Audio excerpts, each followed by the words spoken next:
augmente notre foi. Il n'y a pas de vie chrétienne sans la foi. Donne-nous la foi et bénis-nous ce matin. Bénis cette église de façon spéciale. Que tes paroles viennent comme une pluie diluvienne pour arroser ce ministère. Seigneur, tu veux une église grande, une église puissante, une église forte, une église sans tache.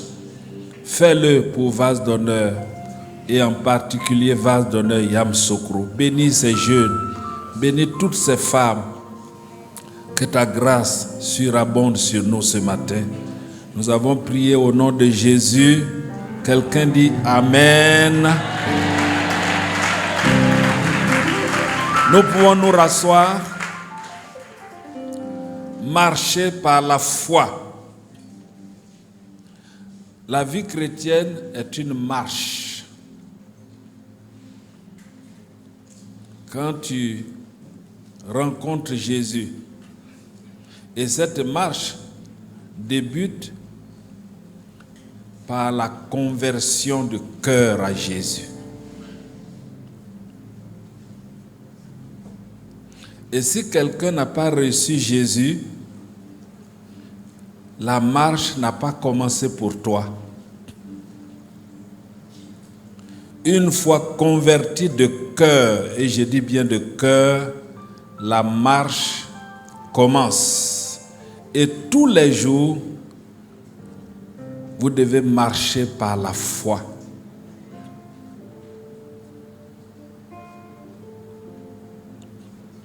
Et la foi est indispensable.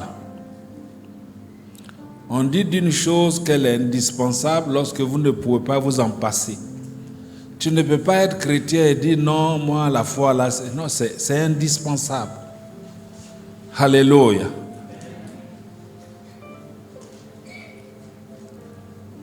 Le salut est pour les croyants. Les miracles sont pour les croyants. Les privilèges et les grâces de Dieu sont aussi pour les croyants. Alléluia.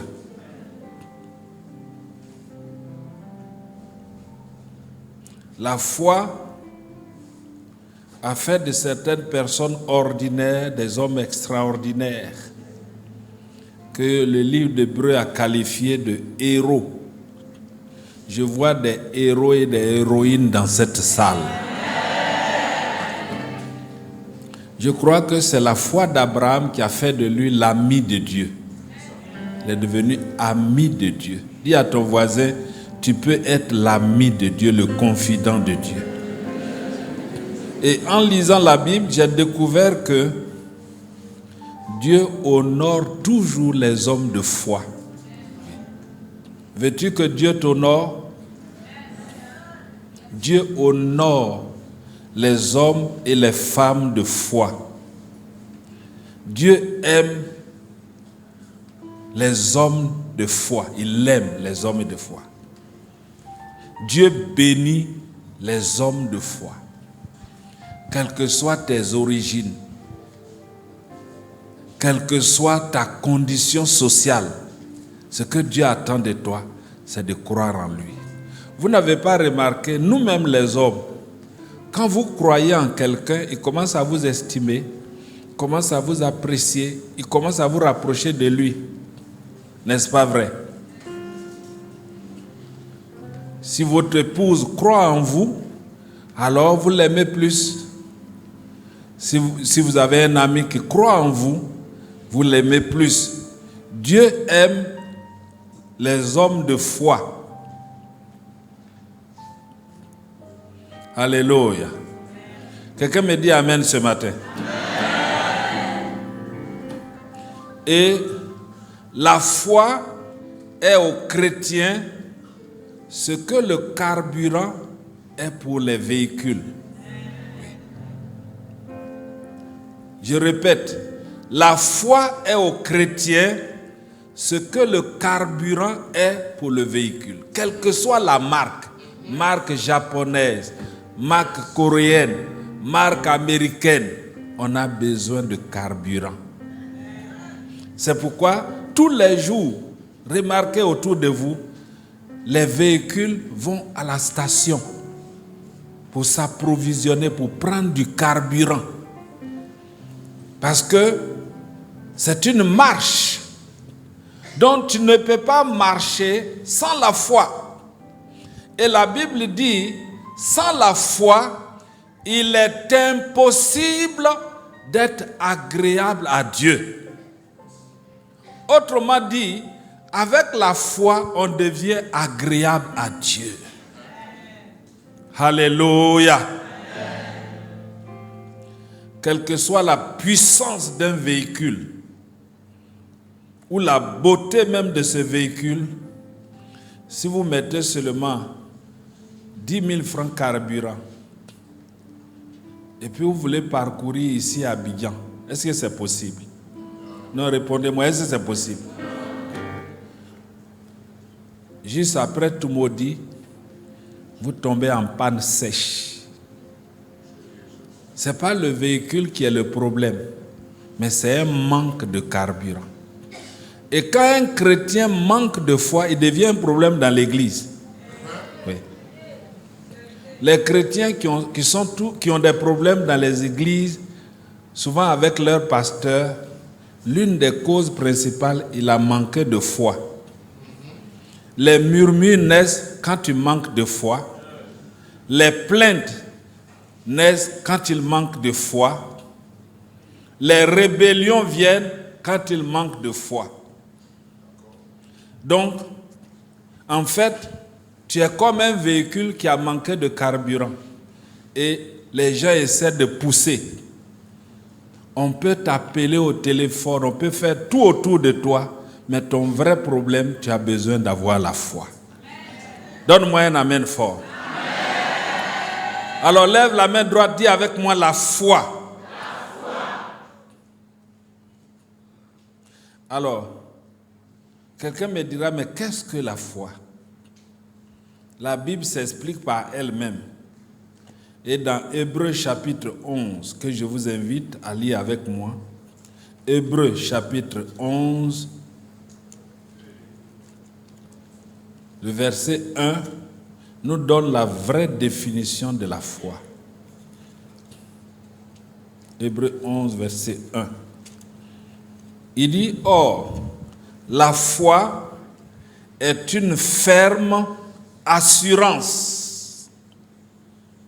Autrement dit, la foi, c'est quelque chose dont on est sûr. Et puis cette assurance doit être ferme. Quelqu'un me dit amen fort. Amen. Vous voyez ce bâtiment? Ce bâtiment tient par les piliers. Et l'un des piliers de la vie chrétienne, c'est la foi. C'est ce qui te rend solide. C'est ce qui te rend inébranlable. C'est ce qui résiste aux intempéries, aux épreuves. C'est ta foi. Et quand la foi manque, il y a un problème. Et donc la foi est une assurance. Une ferme assurance. C'est pourquoi un homme de foi, il est très difficile de le détourner de ce en quoi il croit. Tu peux tout faire autour de moi, raconter tout ce que tu veux sur Jésus, je ne l'abandonnerai pas. Pourquoi? Parce que je suis sûr de ce en quoi je crois. Demande à ton voisin, es-tu sûr? Es-tu vraiment sûr? Est-ce qu'il y a des gens sûrs ici? Donne-moi un amen ce matin.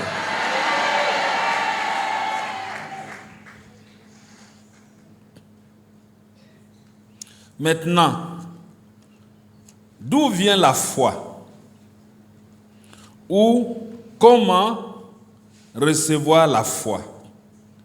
L'apôtre Paul a répondu à cette question dans Romains chapitre 10, verset 17.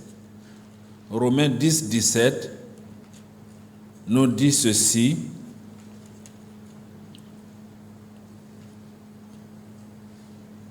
Romains 10, 17, il dit, ainsi, la foi vient d'où? De ce qu'on entend. Et ce qu'on entend vient d'où? Donc, ce que tu entends tous les jours peut produire en toi la foi. Et il y a des gens qui posent la question et disent, mais comment moi je peux avoir la foi? Comment vous avez la foi? Comment je peux avoir la foi? Je veux croire, mais comment avoir la foi? La foi ne s'obtient pas seulement par la prière, mais la foi vient de ce qu'on entend. L'incrédulité aussi vient de ce qu'on entend. Autrement dit, quand tu te lèves le matin, alors si tu veux prendre une bonne dose de foi, il faut entendre. Dis à quelqu'un, il faut entendre. C'est pourquoi nous sommes ici ce dimanche. C'est pourquoi souvent toute la semaine, le pasteur nous convoque ou nous invite ici. C'est pour venir. L'église est la station. L'église est le lieu où on vient pour entendre Dieu nous parler à travers la bouche de son serviteur. Et la bonne parole qui est prêchée vient que tu entends. Alors elle vient pour créer la foi dans ton cœur. N'as-tu pas remarqué que quelquefois tu viens à l'église, tu es déséquilibré, tu es anxieux, soucieux, même à la limite stressé. Mais après le culte, tu es requinqué, retapé. C'est parce que ta foi a augmenté. Donc la foi peut baisser quand tu cesses d'entendre Dieu te parler. Donc quand tu n'entends pas, la foi, elle peut baisser. Elle est comme la température. Elle peut baisser. Elle peut baisser.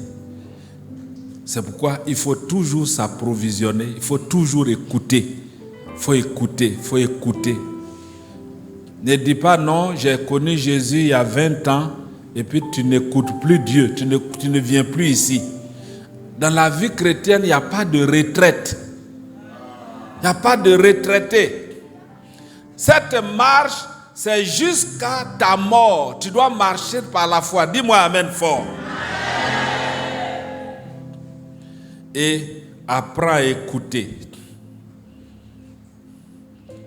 Donc, tu as les clés, les CD, les livres du pasteur Mohamed et les prédications de ton pasteur que tu écoutes. Alors ta foi grandit et tu deviens un géant dans la foi. Alléluia. La foi vient de ce qu'on entend et ce qu'on entend vient de la parole de Dieu. L'écoute de la bonne parole produit la foi. Si tu désires avoir la foi, viens régulièrement t'exposer dans la présence de Dieu. Alléluia. Et la foi va naître en toi. Et cette foi qui est née, qui est comme une graine, doit grandir, doit croître. C'est pourquoi d'une personne à une autre, on n'a pas la même foi.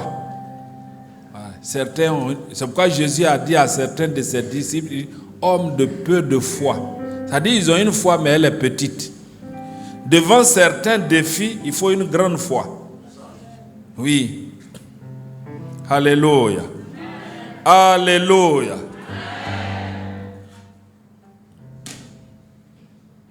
La foi est indispensable, je l'ai déjà dit. Et avant même d'intégrer une église, tu dois croire que Dieu est dans cette église. Tu dois croire au ministère du pasteur qui est là. Tu dois croire à l'enseignement qu'on appelle aussi la doctrine de cette église. Et ça fait de toi un chrétien normal, un chrétien épanoui. Les pharisiens suivaient Jésus mais ne croyaient pas en lui. Donc ils étaient des problèmes.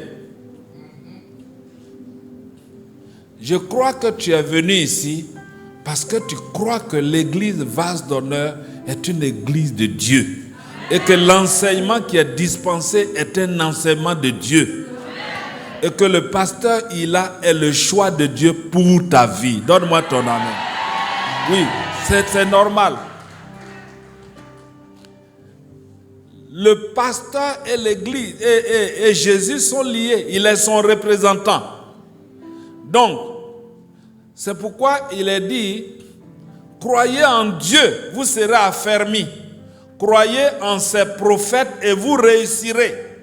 Oui. Donc il faut croire. Ta foi doit être une foi qui est placée aussi en l'homme de Dieu qui est là. C'est très important.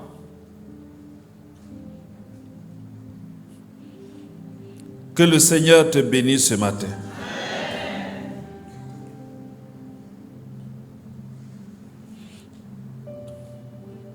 Alors, la foi est l'élément ou le bras qui saisit toutes les grâces de Dieu. Oui. Tout ce que nous recevons de Dieu est une grâce. C'est quelque chose que nous ne méritons pas. Mais la main ou le bras qui saisit ton miracle s'appelle la foi. Alléluia. Alléluia. Je peux illustrer par ça. Je viens vers mon frère et je lui tends cette bouteille. Alors, sa main qu'il tend pour prendre, c'est ça la foi. Donc, sans la foi, même quand Dieu te donne quelque chose, tu ne peux pas avoir. Donc, il faut tendre ton bras. Et il faut donc déployer la foi pour recevoir les grâces de Dieu. Alléluia. La foi nous donne le salut. Alléluia. Quelqu'un a posé la question dans Actes chapitre 16. Allons-y dans Actes chapitre 16, versets 30 et 31. Actes 16, 30 et 31.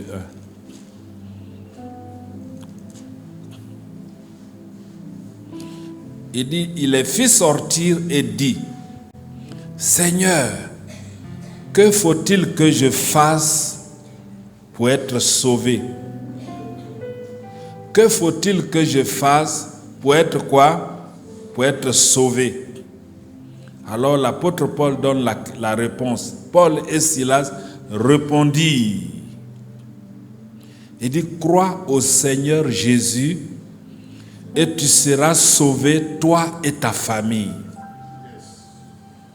Il dit, crois.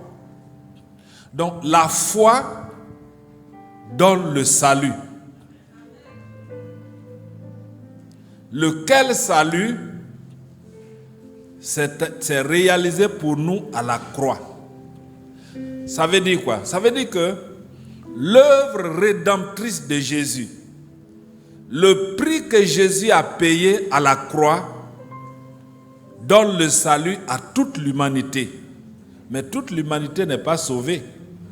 Ne sont sauvés que ceux qui tendent le bras de la foi et saisissent le salut. Je ne sais pas si tu me comprends ce matin. Alléluia. Sinon Jésus est mort pour nous tous, les blancs, les noirs, tout le monde. Mais c'est celui qui croit en lui. C'est celui qui l'accepte comme son sauveur, son unique sauveur. Il n'y a pas deux sauveurs. Il n'y a un seul sauveur, c'est Jésus. Et c'est par lui que tu peux être sauvé. Alléluia. Alléluia. Donc, avant de quitter la terre, ce matin même, accepte Jésus comme ton sauveur personnel. Éphésiens 2. Éphésiens 2 nous dit encore que c'est la foi qui nous donne le salut. Éphésiens 2, verset 8. Éphésiens chapitre 2, verset 8. Il est dit, car c'est par la grâce que vous êtes sauvés, dont le salut est une grâce. Le salut là, c'est une grâce. Mais maintenant, cette grâce-là, comment on l'obtient? Il dit, c'est par la grâce que vous êtes sauvés, par le moyen de quoi? Non, dis fort, je vais entendre. Donc le salut est une grâce de Dieu. Elle est disponible, mais on saisit cette grâce-là par la foi. Et il dit, cela ne vient pas de vous, c'est un don de Dieu. Alléluia. Alléluia. C'est pourquoi la Bible parle des œuvres de la foi et des œuvres de la loi. Ce n'est pas la même chose. Les œuvres de la loi, ce sont ces personnes qui pensent que tout ce qu'elles font de bon va leur donner de la place auprès de Dieu. Vous voyez des gens qui font des œuvres caritatives. Ils donnent à manger aux orphelins. Ils nourrissent les pauvres. Mais ça ne donne pas le salut. Si tu te confies dans tes œuvres, ça ne t'amène nulle part. Dieu a décidé que le salut est une grâce. C'est pas par, j'ai entendu pasteur Mohamed dire, c'est pas par la méritocratie. C'est pas ce que tu mérites. Quelqu'un me dit amen fort. Donc ne te confie pas dans tes œuvres. Toi seul, tu peux bâtir ce temple, ça ne te donne pas le salut. La dîme ne te donne pas le salut. Il y a un faux enseignement qui est souvent répandu dans le milieu évangélique, qui n'était pas là il y a 20 ans. J'entends souvent des gens dire offrande de rachat. Ça dit que le gars dit que si tu fais une offrande, ça peut te donner une place, ça peut te racheter. Dis avec moi fort, c'est faux. Non, il faut dire fort, c'est faux. Aucune œuvre, qu'elle soit petite ou grande, ne peut te sauver. Pour te sauver, ça s'est passé à la croix. Quand Jésus a donné sa vie précieuse, quand il est mort sur la croix, c'est ce qu'on appelle la rédemption. Il a payé tout le prix pour que je sois sauvé. Donc aucune œuvre ne peut amener quelqu'un au ciel. Ça, donc, l'œuvre ou bien les œuvres de la loi ne sauvent pas. Alors, quand nous acceptons Jésus comme notre sauveur personnel, cet acte de foi nous donne gratuitement le salut. Quelqu'un me dit amen fort. Alors, commence ce qu'on appelle les œuvres de la foi. Ce sont les mêmes œuvres, mais les dispositions de cœur diffèrent. L'œuvre de la loi, c'est que je fais quelque chose pour que Dieu me positionne. Ça ne t'amène rien. Maintenant, l'œuvre de la grâce ou l'œuvre de la foi, c'est quoi?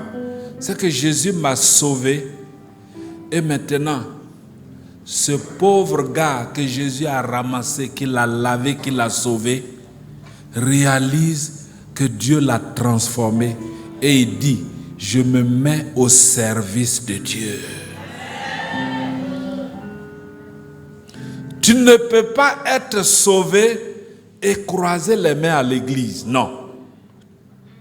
Quand on est sauvé, quand on est pardonné, quand on est délivré, il naît dans notre cœur une gratitude, une reconnaissance. Et cette reconnaissance dit quoi? Je dois servir le Seigneur. J'ai entendu un homme de Dieu connu dans le monde entier qui a dit ceci. Il dit, depuis ma jeunesse, j'étais déjà préparé et prêt à servir Dieu, à user mon corps jusqu'à mourir, même si l'Église ne me donne pas 5 francs, ne me payait pas. Voyez, c'est cette disposition qui doit être dans notre cœur, à servir Dieu. Car nous ne pouvons rien acheter. Jésus a tout acheté et il nous a rachetés par son sang. C'est ce sang que nous avons bu tout à l'heure. Et maintenant, nous ne pouvons plus croiser les mains. Nous pouvons aller dans les hameaux. Nous pouvons aller en croisade. Nous pouvons faire du porte-à-porte.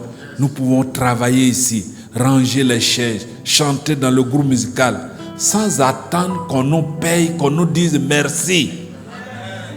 Sans attendre qu'on nous supplie. Parce que nous sommes rachetés et nous sommes sauvés pour servir. Dis à ton voisin, tu es sauvé pour servir. Alléluia. Que Dieu bénisse chacun de vous. Donne-moi ton meilleur amen. Donc retenons que la foi nous donne le salut.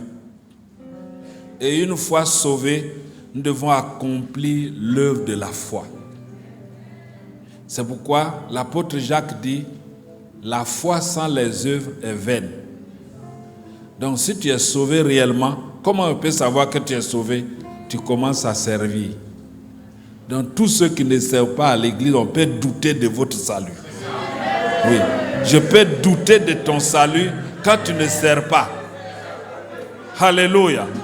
Est-ce qu'il y a des serviteurs ici? Lève la main. Nous sommes un royaume de sacrificateurs. Dieu a horreur des personnes qu'il a rachetées qui ne le servent pas.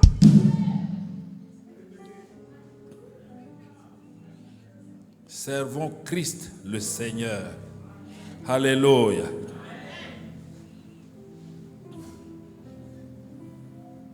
Donc l'œuvre de la loi, non. L'œuvre de la foi, oui. Alléluia. Ça c'est le premier élément.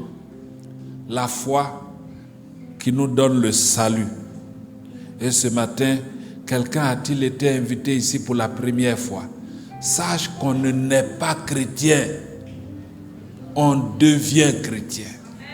Même si ton père est pasteur, on ne naît pas chrétien.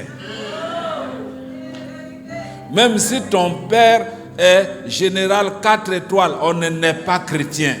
On devient chrétien. Nous sommes nés tous pécheurs, perdus dans les ténèbres. Et Jésus est venu nous secourir et nous a sauvés. Ce matin, ton nom peut être inscrit dans le livre de vie. La seule condition, ce n'est pas donner l'argent d'abord, mais c'est de donner ton cœur à Jésus. Il doit avoir dans ta vie un jour, ça peut être ce dimanche, où tu dis, ce dimanche 14 décembre, j'ai donné ma vie à Jésus. Et c'est écrit. Si vous posez la question à quelqu'un, quand est-ce que tu as donné ta vie à Jésus? Il dit non, un jour je suis allé à l'église. Est-ce qu'on t'a demandé d'aller à l'église? On dit quel jour tu as donné ta vie à Christ? Alléluia. Que Dieu nous bénisse. Deuxième élément de la foi, après l'élément de foi qui nous donne le salut, il y a un autre type de foi qui permet de vivre une vie épanouie, de relever les défis quotidiens. Et Dieu seul sait que de nos jours, il y en a de nombreux défis. Alléluia. De vivre et de traverser les turbulences, de traverser les épreuves, de triompher. Et cet élément, c'est aussi un type de foi. Et l'apôtre Paul en parle dans 1 Corinthiens chapitre 12. Je voudrais lire rapidement avec vous 1 Corinthiens 12. 1 Corinthiens chapitre 12, verset 4. La foi qui donne le salut n'est pas le même type de foi qui opère les miracles. Et Paul en parle. Il dit, verset 4, 1 Corinthiens 12, il dit, il y a diversité de dons, mais le même esprit. Esprit avec eux, c'est-à-dire le Saint-Esprit. Diversité de ministères, mais le même Seigneur. Diversité d'opérations, mais le même Dieu qui opère tout en tous. Or, à chacun, la manifestation de l'Esprit est donnée pour l'utilité commune. En effet, à l'un est donné par l'Esprit une parole de sagesse, à un autre une parole de connaissance, selon le même esprit. À un autre quoi? À un autre quoi? Faut dire avec moi, la foi. Oui. Par le même esprit. À un autre, le don des guérisons. Par le même esprit.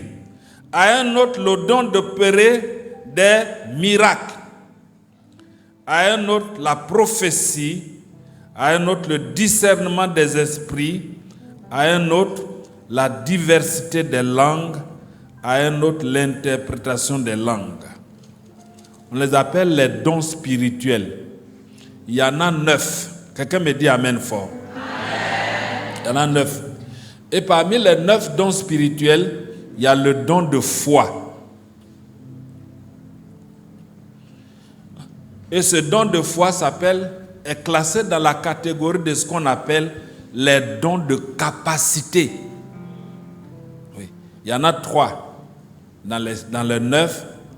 Le don de foi, le don des guérisons et le don d'opérer des miracles.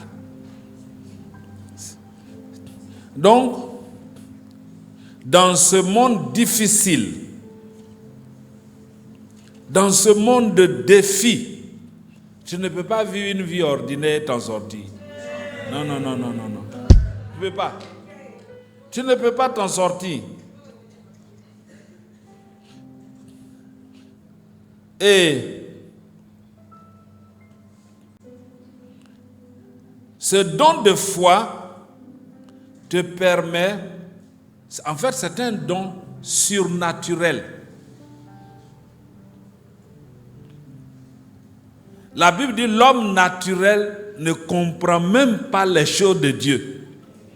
Donc si tu es naturel, tu vas souffrir, le diable va te fatiguer. Tu ne peux pas rester naturel. Donc, le don de foi te met dans une autre dimension. Et ce don de foi-là, l'élève en a besoin. L'étudiant en a besoin. Et l'homme d'affaires a besoin de ce foi, de ce don de foi. Le politique a besoin de ce foi, de ce don de foi. Qui que vous soyez ici dans cette salle, vous avez besoin de ce don de foi. Donne-moi un amen fort. Et Jésus avait ses 9 dons, y compris le don de foi. Il avait ses 9 dons. Il opérait dans le surnaturel.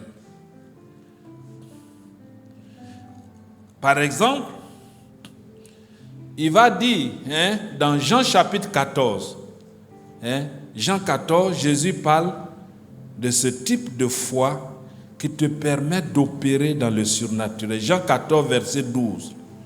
Voici ce que Jésus dit, écoutez bien, il dit, en vérité, je vous le dis. Celui qui fait quoi? Celui qui croit en moi fera aussi les œuvres que je fais et il en fera comment?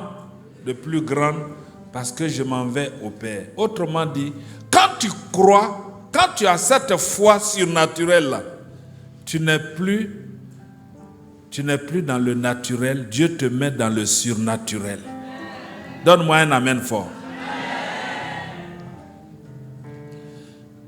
Je peux dire, sans me tromper, que depuis que Pasteur Ila est entré ici à Yamoussoukro, c'est ce type de foi qui a permis de bâtir tout ça.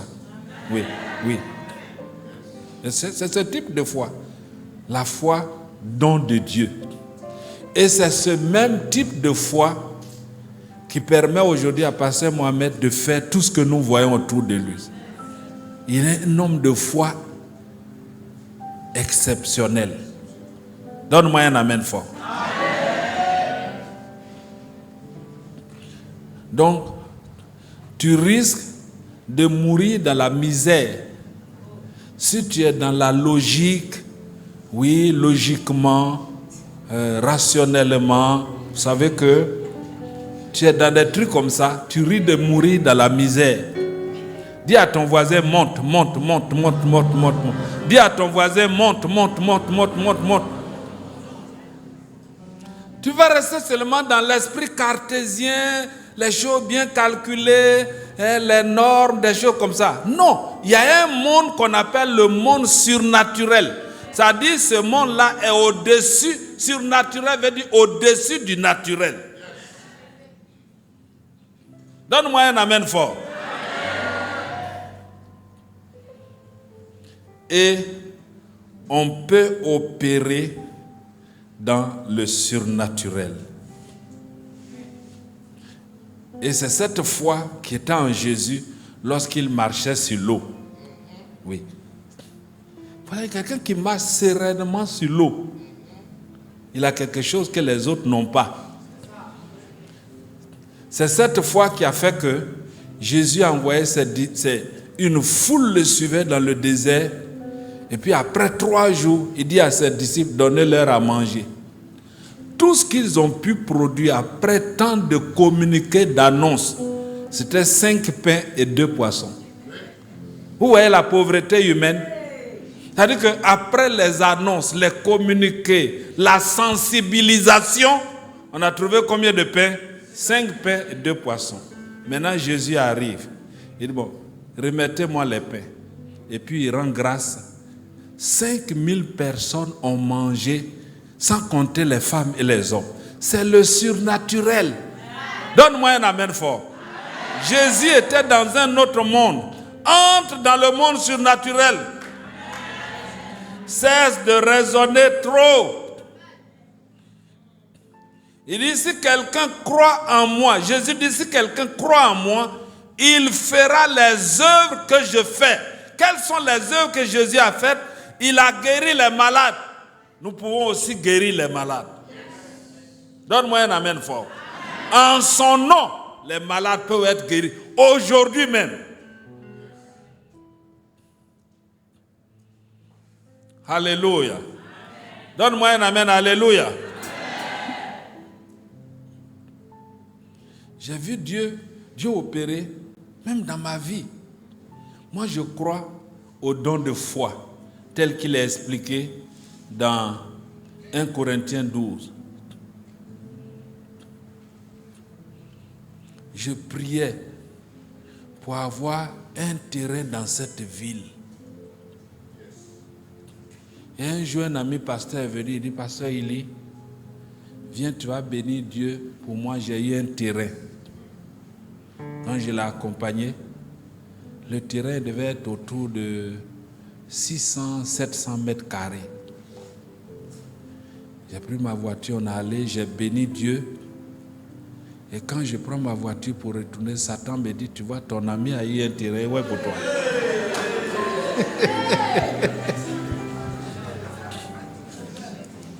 Et je suis là, on dirait que je vais être déprimé.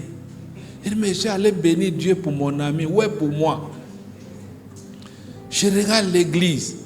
En quelle année on va cotiser? En quelle année, toi, tu vas cotiser, mettre 12 000 francs par mois pour acheter une voiture? Donc, tu vois que si tu restes dans le naturel, la seule chance que tu auras une voiture grattée bizarre. Sors du naturel, il y a des choses grandes. Les choses grandes tombent du ciel pour ceux qui ont la foi. Et je priais. Et un jour, j'étais en prière. Après 4 heures de prière, le Seigneur me montre quelqu'un. Et j'étais hors du pays. Il me dit, quand tu entres au pays, va faire une offrande à cet homme. C'est tout ce que Dieu m'a dit. J'ai dit, ok. Donc, le pays où j'étais, je suis allé, j'ai acheté une très belle montre qui m'a coûté cher. Quand je suis venu, j'ai pris une enveloppe, j'ai mis une bonne offrande que moi-même j'aime. Je vous dis, cet homme-là, il n'a pas besoin de mon argent. Non. Il y a des gens, vous regardez des gens dans la ville ou bien dans le pays, disent non, lui là, il est riche. Je te pose une question. Quand il pleut, est-ce que la mer ne reçoit pas aussi de l'eau? Non, je te pose une question. Non. Est-ce que, quand il pleut, est-ce que c'est les petites rivières qui reçoivent aussi l'eau? La mer reçoit plus que tout. Donc plus quelqu'un est élevé, il a aussi des besoins. Ne regarde pas sa fortune, va s'aimer. J'ai arrivé chez le monsieur, je lui ai dit, je reviens de voyage, je suis venu te faire un don. Sa femme et lui se sont regardés. Et son époux dit, mais non, on ne peut pas prendre ça. Mais pourquoi tu viens? À la limite, ils ont pensé que je suis allé les tenter avec mon don. Oui. Et puis ils se sont regardés, mais c'est pour ça que tu es venu chez nous. Il dit, oui, je suis venu vous faire un don. Et je leur ai dit, mais est-ce que vous m'avez demandé? Il dit, non. J'ai eu à cœur de vous faire ce don. Et ils ont accepté mon don. Et j'étais dans la joie de faire ce don. Quelqu'un me dit amen fort. Vous savez, les dons vous rapprochent du cœur de quelqu'un. Vous pouvez aller chez les gens, tu dis, donne-moi ton expérience. Donne-moi tes secrets. Mais qu'est-ce que tu fais?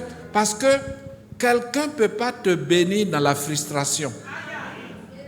C'est l'âme qui bénit quelqu'un. Et l'âme de la personne, c'est dans la joie que Isaac a béni. Même ses propres fils, pour les bénir, là, il fallait qu'ils soient dans la joie. Rends quelqu'un heureux, tu vas voir comment il va te bénir. Donne-moi un amen fort.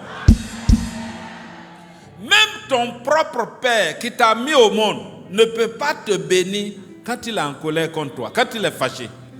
Ton propre père ne pourra jamais te bénir. C'est pourquoi, vous voyez, vous pouvez être 4 enfants de même père, même mère. Mais le vieux là, il va donner le secret à quelqu'un. Peut-être même le dernier. Peut-être le dernier. Parce que c'est l'âme qui bénit. Et j'ai allé faire don à cet homme. J'étais content en sortant de chez lui. Un mois après, il m'appelle. Et je viens te saluer. Dis à quelqu'un, quelqu'un viendra te saluer. Il vient. Il a garé sa voiture chez moi. Il est entré. Je me souviens ce jour-là, quand je l'ai accompagné à sa voiture, mon voisin, qui est un ingénieur à la retraite, dit, pasteur, tu as reçu un grand type, hein? Il a vu la voiture du gars. Et il rentre chez lui. Quelques semaines, il m'appelle. Il dit, pasteur, il vient me voir. Dis à quelqu'un, quelqu'un va t'appeler cette semaine. Avant la fin de décembre, quelqu'un va t'appeler.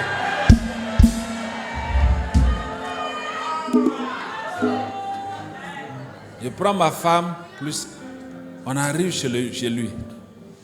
Et cette fois-ci, il me reçoit dans son salon privé.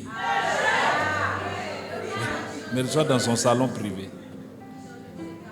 Et puis il me dit, mais pasteur, tu m'as touché, hein?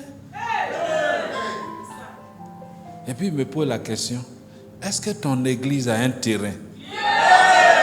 Bien aimé, je cherchais quoi?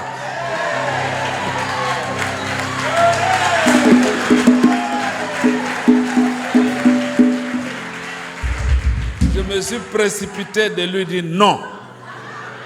Et puis sa femme lui dit, donne un terrain à ce pasteur. Vous savez, quand ta femme te soutient dans quelque chose, ça marche. avant de gagner le cœur du pasteur, il a gagné le cœur de sa femme. Oui. Oui. Écoutez-moi bien. Tu es à l'église. Tu dis que tu aimes le pasteur, d'accord. Mais est-ce que tu aimes ses enfants? Est-ce que tu aimes son épouse? Est-ce que tu es d'accord avec son épouse? C'est le pasteur qui t'intéresse. Mais c'est lui-même qui va ouvrir la porte pour toi là. Tu es en conflit avec lui. Donc je te donne un secret. Je te donne un secret. Il faut aimer les enfants du pasteur. Il faut aimer son épouse. La même manière que tu aimes le pasteur, il faut aimer sa famille. Et la femme l'a dit à son mari, donne un terrain à ce pasteur-là. Le gars là, il a des capacités. Il me dit, bon, il y a un quartier là, on dit Moloch. Ici, juste à côté de 80 logements, à côté du stade. Il dit, j'ai des terrains dans cette ville et je vais en donner à ton église. Il me donne un terrain. La zone où il m'a donné terrain, le 1000 mètres coûte 50 millions à l'époque. En 2013, c'était 50 millions. Vous pouvez imaginer maintenant. Il me donne 2000 mètres carrés.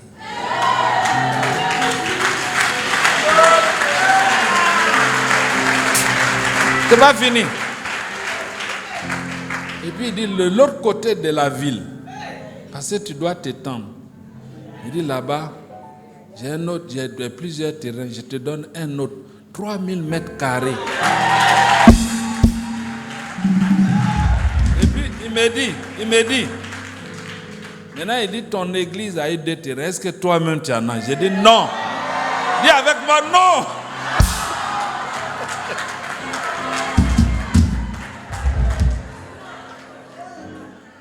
Il me donne à moi un autre terrain. Je me suis tourné et dit, Satan, tu te moquais de moi, tu es un menteur. Il y a des personnes ici, le diable vous a dit que vous ne serez jamais quelqu'un. Mais je suis ici pour t'annoncer que ce dimanche est ton dimanche. Ce dimanche est ton dimanche. Aie la foi. Crois que Dieu peut faire quelque chose pour toi. C'est pourquoi j'ai aimé quand le groupe musical chantait, il dit Dieu va t'étonner. Jésus va t'étonner ce matin. C'est la foi. La foi te donne des choses étonnantes. C'est pourquoi on disait de Jésus, il fait des choses étranges. Et souvent, nous sommes dans notre coquille de raisonnement humain, et surtout dans la francophonie. On est là dans notre raisonnement humain, on est là cloîtré dans nos petits coins, et puis, oui, j'ai fait un BTS en ceci, cela, et puis on est là, on se dit que rien ne peut sortir de bon de nos familles. Mais quand tu entres dans le surnaturel, tout devient possible. Tout devient possible. Tout devient possible. Parce que la foi surnaturelle te permet d'opérer comme Dieu opère.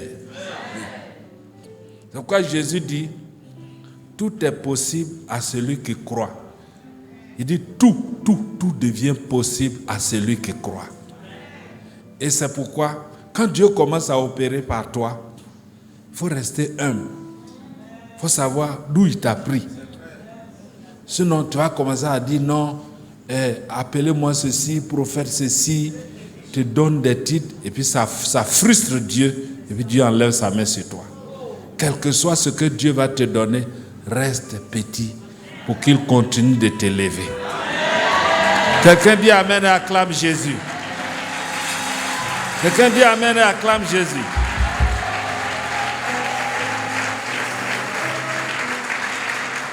Saisis la foi ce matin.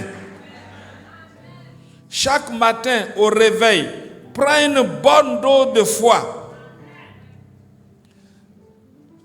Ne sois pas naturel au risque d'avoir de petites choses. C'est pourquoi vous entendez des gens, je vais effectuer un petit voyage. Je veux construire une petite maison. Je veux faire un petit repas. Qui a entendu quelqu'un dire comme ça? C'est parce que tu es dans le naturel. Sinon, Jésus n'a pas dit que tu ferais une petite maison, une petite voiture, une petite ceci. Il dit, celui qui croit en lui fera des œuvres qu'il fait et il en fera de grandes. Je te vois bâtir des cités, des cités. Celui qui dit Amen reçoit ça.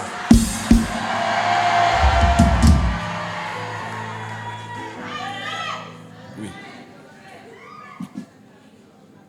Avant, je pensais que un homme normal devait avoir une seule voiture, mais c'est faux. Dis avec moi, c'est faux. Tu sais pourquoi? Parce que quand tu as une voiture, l'autre, elle peut tomber en panne. Si tu n'as pas une deuxième, tu fais comment? Donc j'ai compris que, en principe, il faut avoir 10, 20. Non, ton amen me dérange. Hein? Ton amen me dérange. Oui. Oui. Oui. Que tu as une voiture, ta femme a une voiture, tes enfants ont des voitures, c'est normal. En fait, quand tu rentres dans le surnaturel, les choses surnaturelles deviennent normales. Donne-moi un amen fort. La guérison devient normale. Alléluia. Dis avec moi, je refuse de rester dans le naturel. Dis avec moi, je refuse de rester dans le naturel. Ma foi me place dans le surnaturel. C'est pourquoi un homme de foi ne dit jamais je suis foutu. Qui t'a dit ça? Un homme de foi ne désespère jamais. Un homme de foi, ouais, nous pleurons tous, mais tu peux pleurer, après tu sèches tes larmes, tu fais face au défi. Un homme de foi ne recule pas, il avance. Un homme de foi, ta foi doit déplacer des montagnes. C'est ce que Jésus nous a enseigné. Tu ne peux pas rester tout le temps en train de te morfondre, en train de faire pitié. Si tu fais pitié, le diable va te détruire. Il n'y a personne qui a la foi qui fait pitié. Au contraire, tu fais envie. Donne-moi un amen fort. Je connais, même dans le milieu pastoral, des pasteurs qui font pitié. Quand il a un voyage en France, il arrive en France, il va demander l'argent à gauche, l'argent à droite, il va demander l'argent aux gens. Quand il va à Abidjan, il va aller chez Papa Sandogo pour demander l'argent. Pasteur mendiant. Mais regardez. Regardez pasteur Ila. Il est arrivé dans cette ville. Ce n'est pas facile de servir à Yamoussoukro. Comme partout ailleurs. Il n'y a pas une zone qui est facile. Mais quand Dieu est avec toi et que tu as la foi de Dieu, même sur une pierre dure, de l'eau peut sortir de ce rocher. C'est quoi pasteur qui dit non, Daloa est dur. Bon, on dit bon, prenez-le, mettez-le à San Pedro. Il arrive à San Pedro est compliqué. On dit bon, prenez-le, mettez-le à Yamoussoukro. Il dit Yamoussoukro c'est incroyable. Ah, on va te mettre où? Rien ne réussit à quelqu'un qui n'a pas la foi. Ton vrai problème, pour que ton commerce marche, tu as besoin de la foi. Pour que tes études marchent, tu as besoin de la foi. Pour avoir les miracles, c'est la foi. C'est le secret, ça. Donc, au lieu de courir à gauche, assieds-toi à l'église, développe ta foi. Quand la foi arrive à une dimension, les choses grandes deviennent normales. Qui me dit amen fort? Qui me dit amen fort? Je vais terminer en vous rendant un témoignage. Une entreprise a décidé d'envoyer des ingénieurs qui ont fait des études de marketing. Donc, ils ont choisi et on dit, bon, yo, toi, on t'envoie pour vendre notre produit sur une île. Donc, on signe l'ordre de mission, lui donne un billet d'avion il prend l'avion, il arrive sur l'île. Il descend. Et cette entreprise fabriquait des chaussures. Donc vous allez vous faire la promotion. Et l'ingénieur en question a fait des études de marketing. Donc il est censé pouvoir vendre ce produit-là. Donc il arrive sur l'île et puis il constate que tous les habitants de cette île-là, aucun ne porte chaussures. Aucun ne porte quoi? Chaussures. Il dit, mais où je me trouve là? C'est une île où personne n'a chaussures. Comment je vais m'en sortir? Donc, il téléphone le soir à la direction. Il dit, il faut m'affecter ailleurs. Parce que où je suis ici là, personne ne porte chaussures. J'ai cru que j'allais voir des gens qui ont déjà des chaussures pour pouvoir leur vendre le produit. Mais j'arrive, personne ne porte chaussures ici. Un pessimiste ne réussit pas. Donc la direction a dit, ok, retourne à la base. Et quand il arrive, une dame vient, elle dit, patron, affectez-moi sur cette île-là. Ah, toi, tu vas aller. Mais on dit, là-bas, là, personne ne porte chaussures. Elle dit, c'est ce que je veux. Ils ont encore signé un ordre de mission. On dit, madame, allez-y. Quelle est la différence entre ces deux ingénieurs? L'un était pessimiste, l'autre avait la foi. Quand vous avez la foi, les problèmes, vous ne voyez pas les difficultés. Les hommes de foi ne voient pas les difficultés. On est dans Yamoussoukro là. Il y a des gens, on n'a pas la même façon de voir. On n'a pas les mêmes perceptions. Il y a des gens, au moment où je parle là, ils ont déjà fait leur bagages, ils veulent aller ailleurs. Et la femme arrive sur l'île. Quand vous avez la foi, vous voyez les difficultés en opportunité. Quand vous avez la foi, là où les autres échouent là, c'est là même que pour vous va marcher. Et le gars arrive. Il commence à mettre toutes ces études qu'il a mis en pratique, qu'il a apprises en pratique. Il commence à vendre, à faire les publicités. Et lui-même, il essaie une chaussure, il donne. Au bout de 2 ans, 3 ans, tous les habitants ont une chaussure, ont payé chaussure. L'entreprise a fait des excédents, des bénéfices partout. La différence, c'est que l'un voyait les choses, il dit c'est impossible. Il dit personne n'a jamais essayé. C'est ce qui fait que beaucoup ne réussissent pas. Tu veux faire commerce, mais ta façon même de parler déjà me dit que tu ne pourras pas réussir. Tu veux faire études, mais tu penses que 2025, on ne peut pas réussir.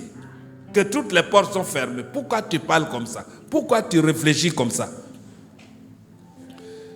Ce dont tu as besoin, ce n'est pas l'héritage de tes parents.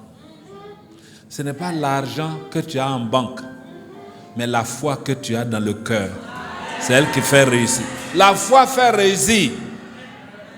Donne-moi un amen fort. C'est pourquoi je dis ce matin, même si tu as échoué 10 fois, vois que l'échec est une opportunité de succès. Je vois quelqu'un ici réussir dans sa vie. Je vois quelqu'un ici réussir dans sa vie. Je vois quelqu'un ici, les portes s'ouvrent pour toi. Non, on ne peut pas déprimer. Je ne peux pas déprimer. Avec Jésus, on ne déprime pas. Un jour, j'ai entendu Bishop Dag dire, vous voyez, je fais le ministère sans sueur. Il est dans le repos. C'est ce que Pasteur Mohamed nous enseigne aussi, être dans le repos. Ça dit qu'un homme de foi, tu as l'impression qu'il n'a aucun problème. Dis à ton voisin, moi je n'ai aucun problème. Il faut lui dire ça, il faut lui dire. Aucun problème. En Jésus, on n'a aucun problème. Si je vous pose la question ce matin, comment ça va chez vous? Ça va comment? Non, tu dis comment? Ça va bien. En Jésus, ça va très bien.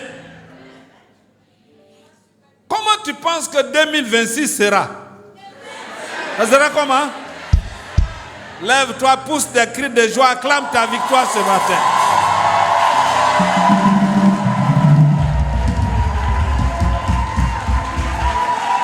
Ce matin, la Bible dit, prenez le bouclier de quoi? De la foi, avec lequel vous éteindrez tous les traits enflammés du diable. C'est-à-dire, quand tu as la foi, quelle que soit la situation, tu triomphes toujours. Tu triomphes toujours. Que mon Dieu te bénisse. Que mon Dieu bénisse cette église. Que mon Dieu bénisse ce ministère. Que mon Dieu te bénisse. Le diable t'a dit que c'est fini pour toi, mais Jésus n'a pas fini ton histoire. L'histoire ne fait que commencer. La Bible dit que la gloire de la seconde maison sera comment? Allez au village, vous allez voir comment nos parents parlent. Quand tu arrives, tu dis, ici ça ne va pas où? C'est la mort qui est sur nous ici. Comment tu peux t'en sortir quand tu parles comme ça? La Bible dit la gloire de ta seconde vie, la gloire de la seconde vie, de ta seconde maison sera comment? La plus grande. Moi je crois que je n'ai pas encore touché l'argent. L'argent qui arrive, c'est trop fort. La santé qui arrive, c'est trop fort. Tu as vu des mariages, mais ton mariage qui arrive, c'est trop fort. L'avenir est plus radieux, plus glorieux. Quelque chose de grand arrive pour toi. Alléluia. Est-ce que je peux inviter les chantres ici?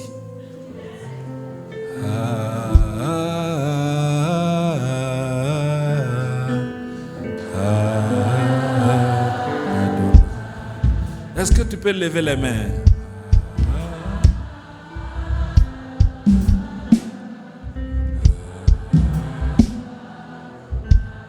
Encore, élevons la voix.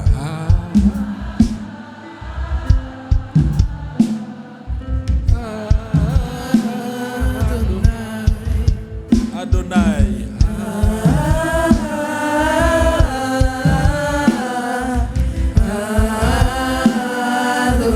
Chante ta victoire ce matin.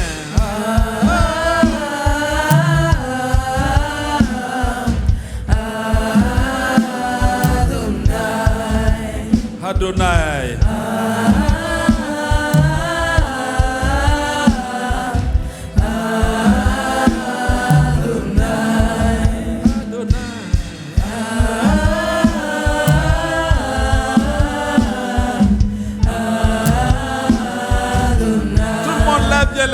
Lève les mains ce matin.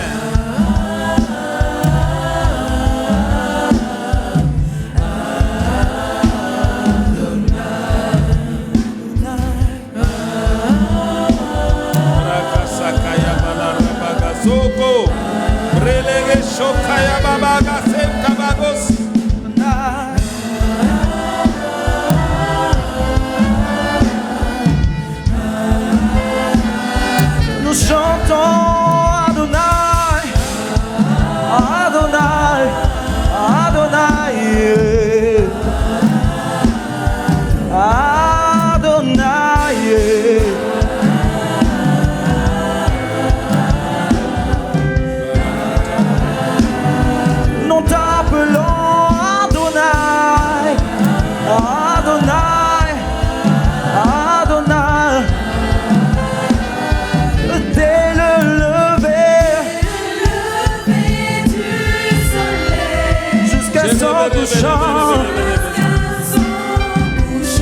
que ton nom soit sanctifié. Adonai, Adonai, dès le lever du soleil jusqu'à la fin du jour, que ton nom soit sois sanctifié.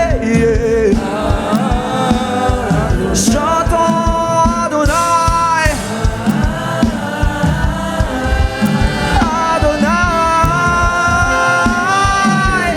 oh Adonai,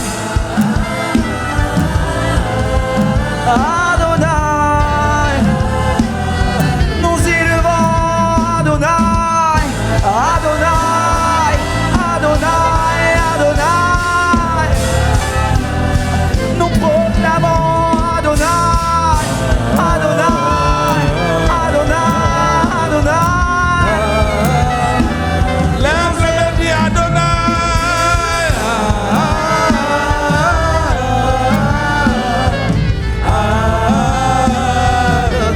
Encore plus fort, Adonai.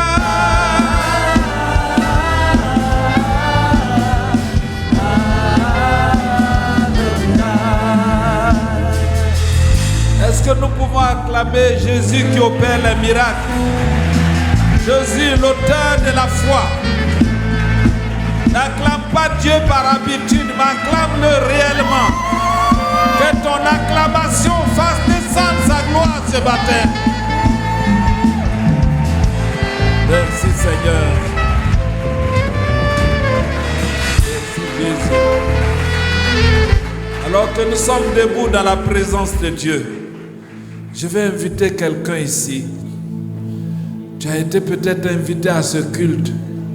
C'est ta première fois de fouler les pieds ici. Et tu sais que tu n'as pas encore Christ dans ta vie.